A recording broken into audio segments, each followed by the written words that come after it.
এই যে আমাদের দুপুরের লাঞ্চ ট্রেনে চলে এসেছে। কি কি আছে দেখাচ্ছি, সবাইকে দিয়ে নি একটা একটা থালা। ধরো মিশো, থালা ধরো, এটাই খোলো। খুলছি, ধরো আগে সবাইকে দিচ্ছি। নাসি নাও, আমি লালটা দিয়েই বেশ তারপরে সবাই থালা খোলো, দেখি কি কি আছে, দিয়েছে কি ট্রেনের খাবারে। দুইটা সবাইকে খাবার ডেলিভারি করছে আর প্রীতম বসে বসে ভিডিও করছে। ট্রেনের থালা আমরা খুঁজছি, এই যে দেখাও এখানে। ভেজ থালিটা কোথায়? এটা হলো আমারটা হলো ভেজ থালি আছে, বাকিদের সব এক থালি।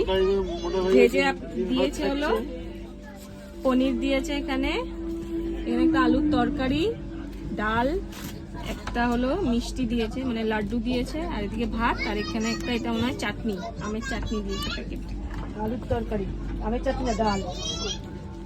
হ্যাঁ, ডাল আর ডাল আলুর তরকারি। ডালের সাথে হ্যাঁ এই তো একটা ডাল আর চাটনি- চাটনি না ডাল। আচার দিয়েছে, আচার, এটা আচার দিয়েছে, আর একটা রুটিও আছে সাথে। আর আমাদের এক্সট্রা ভাত নেওয়া হয়েছে, এগুলো এক্সট্রা ভাত আছে সব। ভাতের বালিশ সব। কে কত খাবে